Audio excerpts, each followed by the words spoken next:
people, their whole view of Bali is that it's an incredible paradise. It's kind of this exotic Asian culture.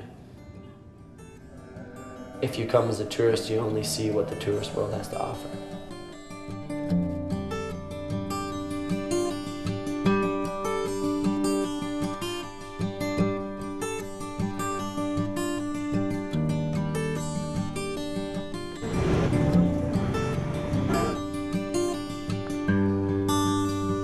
People say, oh, it must be nice living in a paradise.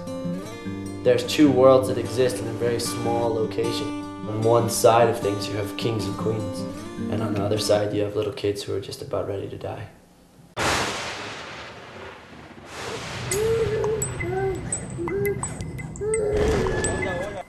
I think I have a different perspective of Bali.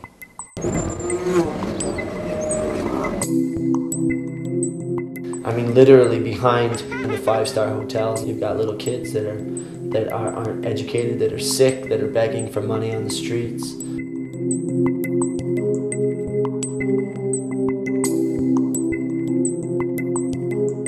The reality of the Balinese people and Indonesians at large is that they live in a poverty type level of existence.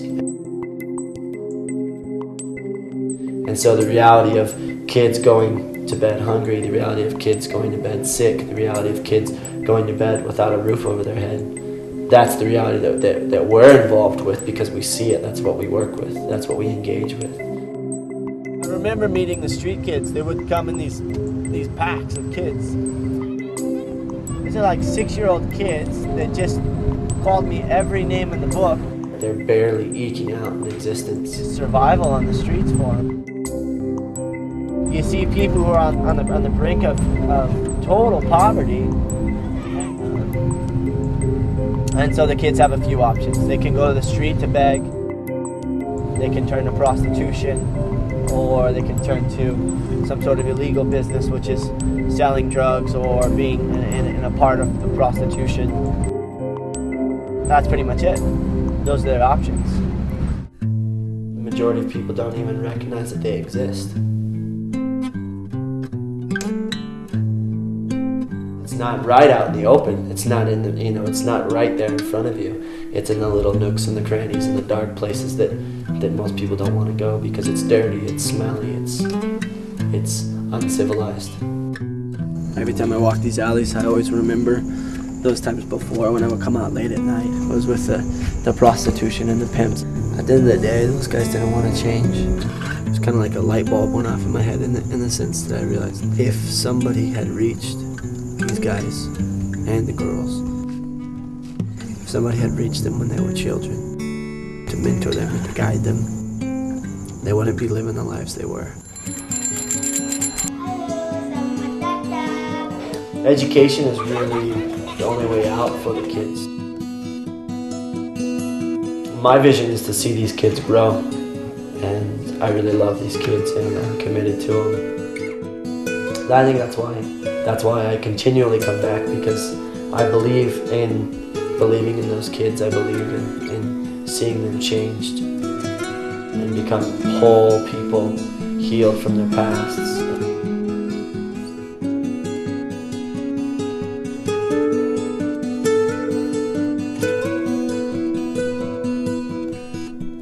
Tina is unlike every other Indonesian I've ever met. She's so solid in what she believes. She's so committed to the vision and the passion that's in her heart. And she's so faithful to carry that out regardless of the difficulties. My name is Agustina, but they call me Tina. I live in Bali. For her, I mean, it's more than a job in that when she grew up from a completely broken family.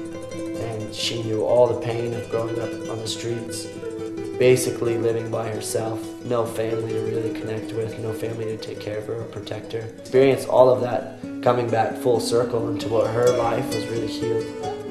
That's the place to prepare the food for the children in the morning and for the lunch and then for the dinner. That enabled her to go back and with a lot more understanding of the street kids and their background and their family turmoil and situations.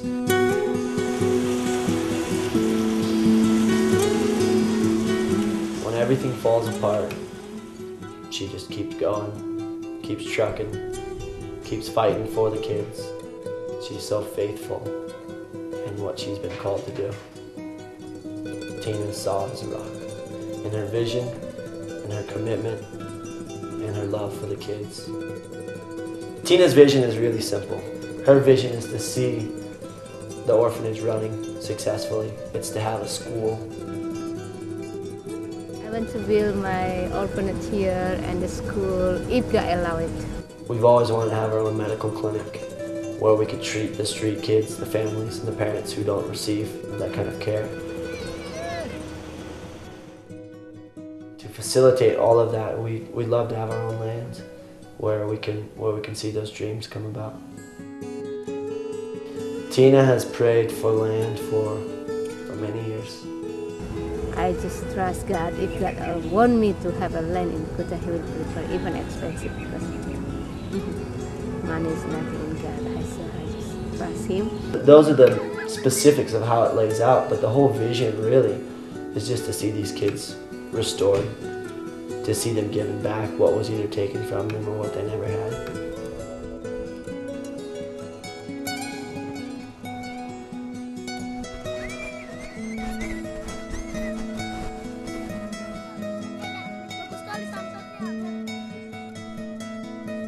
Where were the kids headed before they came here?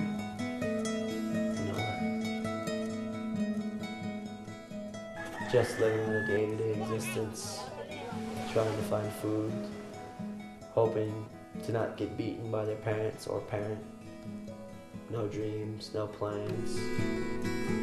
And the only way of getting out of that, escaping that, honestly, it is education. It really is education. When they come into the home, that's the first time they're ever asked, so what do you want to be? What do you want to become? And they've never thought of that. What do I want to be? What do I want to become?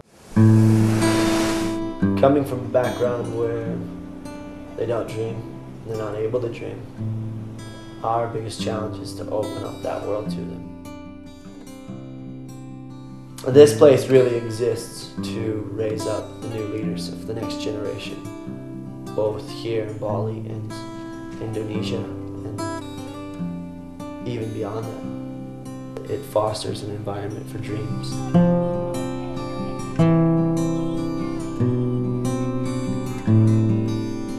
My dream is just to focus for my children, to help them to find their dream. Jadi guru TK. Saya mau jadi penyanyi. Really and truly, they can do anything. Sky's the limit. Saya mau jadi, cita-citanya mau jadi dokter hewan. Jadi surfing. Now what happens if 25 kids come back with that same drive and purpose and vision? Cita-citanya mau jadi dokter. Ya, nanti saya mau jadi guru. Saya cita-cita menjadi polisi. Cita-cita jadi guru.